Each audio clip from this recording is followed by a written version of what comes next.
नमस्कार, बहुत स्वागत है आप सभी का। मैं आपके साथ अस्मिता दुबे। सिटी सेंटर की शुरुआत इस वक्त की बड़ी खबर के साथ। दंतेवाड़ा से बड़ी जानकारी। सुरक्षा बलों के साथ मुठभेड़ में 3 नक्सली ढेर। बड़ी खबर, जहां सुरक्षा बलों ने तीनों नक्सलियों के शव बरामद किए हैं। मौके से भारी मात्रा में हथियार भी बरामद किए गए। तो दंतेवाड़ा बीजापुर बॉर्डर इलाके में मुठभेड़ जारी है। तो बड़ी और अहम जानकारी से आप सभी को रूबरू करा रहे हैं, जहां पर सुरक्षा बलों के साथ मुठभेड़ नक्सली।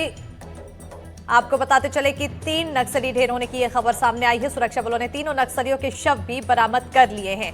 मौके से भारी मात्रा में हथियार भी बरामद किए गए हैं। तो दंतेवाड़ा बीजापुर बॉर्डर इलाके में मुठभेड़ जारी है। इस वक्त की बड़ी और अहम जानकारी से आप सभी को रूबरू करा रहे हैं, जहां एक के बाद एक सुरक्षा बलों की तरफ से एक्शन देखने को मिल रहा है नक्सलियों के खिलाफ। और यहां पर नक्सलियों के खिलाफ एक और एक्शन, जहां मुठभेड़ चल रही है। 3 नक्सली इस मुठभेड़ के दौरान ढेर हुए और तीनों नक्सलियों के शव सुरक्षा बलों ने बरामद किए हैं। साथ ही साथ मौके से भारी मात्रा में हथियार भी बरामद किए गए हैं। दंतेवाड़ा बीजापुर बॉर्डर इलाके में ये मुठभेड़ जारी है। तस्वीरें भी दिखा रहे हैं, जहां पर आपको बताते चले कि मुठभेड़ के साथ साथ सर्चिंग का काम भी लगातार साथ के साथ किया जा रहा है।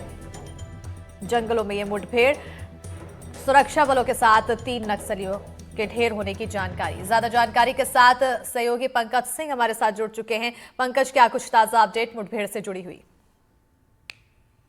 देखिए, यह जो मुठभेड़ है दंतेवाड़ा और बीजापुर के सीमावर्ती इलाके में चल रही है। भैरमगढ़ एरिया कमेटी के उसपुरी के जंगलों में यह मुठभेड़ सुबह 8 बजे से शुरू हुई है। दंतेवाड़ा के एसपी गौरव राय ने पुष्टि करते हुए बताया कि इस मुठभेड़ में 3 नक्सलियों को जवानों ने मार गिराया है। साथ में भारी मात्रा में हथियार भी बरामद हुए हैं।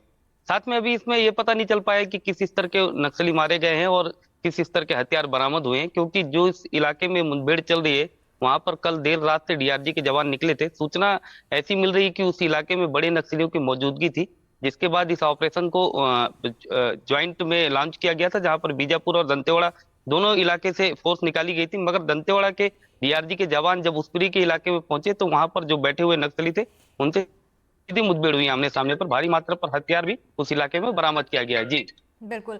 तो यहाँ पर भारी मात्रा में हथियार भी बरामद किया गया है और एक के बाद एक देखने को मिल रहा है, जहां 16 जनवरी, 20 जनवरी, 20 मार्च एक के बाद एक मुठभेड़ देखने को मिली है। अभी भी ये मुठभेड़, ऐसे में क्या माना जाए आगे, और क्या कुछ स्ट्रैटेजी अपनाई जा रही है सुरक्षा बलों की तरफ से नक्सलियों के खिलाफ? देखिए, सरकार लगातार नक्सलियों के खिलाफ फ्रंट फुट में आकर के अभी हाल में ही गृह मंत्री 4 दिन पहले बीजापुर में पहुंचे थे। उन्होंने इस बात का ऐलान किया था कि जो ग्राम पंचायत नक्सल मुक्त होगी उसे 1 करोड़ रुपए की मूलभूत सुविधाएं दी जाएंगी। इसके बाद लगातार ऑपरेशन भी चल रहे हैं। अभी हाल में ही बीजापुर से गंगालूर के इलाके में एंड्री के जंगलों में 26 नक्सलियों को मार गिराया गया। 2 दिन बाद बीजापुर में ही 22 नक्सलियों ने आत्मसमर्पण किया। उसके बाद फिर दंतेवाड़ा इलाके में आज ये मुठभेड़, कांकेर के इलाके में कराए, कांकेर और नारायणपुर इलाके में भी 4 नक्सली मारे गए। तो बस्तर संभाग के जो 7 जिलों हैं उसमें लगातार नक्सलियों के खिलाफ बड़े ऑपरेशन चलाए जा रहे हैं। एक जिले से दूसरे जिले का समन्वय बनाया जा रहा है। साथ में फोर्स को टेक्नोलॉजी के साथ में जंगल में उतारा जा रहा है। नक्सलियों का सूचना तंत्र बिल्कुल इस समय बुरी तरीके से चकनाचूर हो गया है। जवानों का सूचना तंत्र इतना तेज हो गया है कि नक्सली जिस जगह पर मौजूद है, जवानों को तत्काल इस बात की सूचना मिल जाती है कि नक्सली वहां पर मौजूद है। इंटेलिजेंस के साथ में जवान उस इलाके की ओर बढ़ रहे हैं, जीपीआरएस लेकर के जंगलों के लोकेशन को खाकते हुए ऐसे इलाके से नक्सलियों तक पहुंच रहे कि नक्सलियों को ये भनक भी नहीं लग पा रही कि जवान इलाके पे पहुंच जा रहे हैं। कल ही एनडीटीवी के हाथ एक उस जिस मुठभेड़ के इलाके में हम पहुंचे थे वहां से एक लेटर बरामद हुआ था, जिसमें इस बात का जिक्र था कि नक्सलियों का दबाव लगातार, फोर्स का दबाव नक्सलियों पर लगातार बढ़ रहा है और अब इलाके में सुरक्षित रह पाना भी मुश्किल हो रहा है। जी तो कहीं ना कहीं अब नक्सली यहाँ पर धीरे धीरे बैकफुट पर आते हुए नजर आ रहे हैं और उनके लिए अब और भी ज्यादा समय तक रहना मुश्किल होता जा रहा है, क्योंकि सुरक्षा बल काफी एक्टिव मोड में है। फिलहाल की अगर स्थिति देखा जाए मुठभेड़ को लेकर, क्या अभी भी मुठभेड़ जारी है? हाल में जिस जो मैसेज को जिला पुलिस बल ने जारी किया डाला है उसमें बताया कि यहाँ मुठभेड़ में 3 नक्सली बरामद हुए हैं।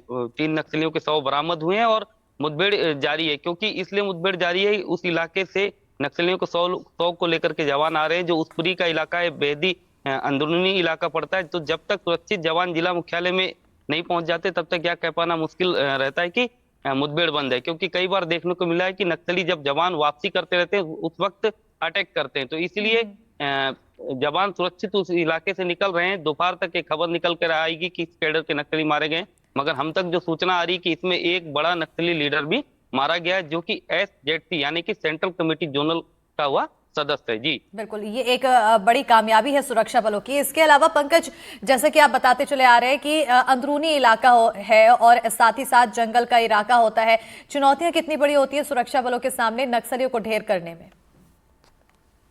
देखिए, बहुत बड़ी चुनौती है बस्तर के जंगलों में। जिस तरीके से जवान निकलते हैं, यहाँ की भौगोलिक परिस्थिति को अगर आप देखेंगे तो यहाँ पर 2 किलोमीटर भी चल पाना बहुत मुश्किल होता है, क्योंकि यहाँ पर सड़क नहीं है और पहाड़ी के रास्तों से निकलना पड़ता है। इस समय मार्च का महीना पड़ रहा है, टेम्परेचर भी 40 डिग्री के ऊपर में है। ऐसे में जवान जब अपने पूरे हथियार और पूरे सामान के साथ जंगलों में निकलता है और पूरा लंच बॉक्स सब कुछ लेकर के निकलता है, तो सोचिए कि कितनी मुश्किल उसको पड़ती होगी। लेकिन जवानों के हौसले को सलाम करना पड़ेगा कि जिस तरीके से जवान एक एक करके और ऐसे रास्तों से जवान जाते हैं जो बेहद ही कठिन रास्ता है। यानी कि मैं बताना चाहूंगा कि जैसे कि उसपरी पर अगर कोई रास्ता जा रहा है और कोई बड़ा पहाड़ का रास्ता है, तो जवान सबसे डिफिकल्ट रास्ते को चुनते हैं ताकि नक्सलियों को इस बात की भनक ना लगे, और वो तब नक्सलियों के इलाके में जाकर के उनको खदेड़ते हैं। अभी चाहे अबूझमाड़ का बिल्कुल। जंगल बोलिए या पश्चिम बस्तर डिवीजन का जंगल बोलिए या सुकमा के अंदरूनी इलाका बोलिए जहाँ मिलिट्री जोन जलम के नक्सली रहते हैं, अभी नक्सलियों को कोई भी महफूज ठिकाना बस्तर पर इस बिल्कुल, समय नहीं जहां मिल एक रहा। तरफ नक्सलियों को ये सुरक्षा भी बलों को समझ घने जंगलों में जाने में समस्या थोड़ी होती है, लेकिन उसके बाद भी उसका तोड़ निकालते हुए नजर आए हैं। लेकिन वहीं दूसरी ओर नक्सलियों को भी अब अपना एक सेफ ठिकाना ढूंढने में मुश्किल हो रही है। बहरहाल बहुत शुक्रिया पंकज तमाम जानकारी देने के लिए।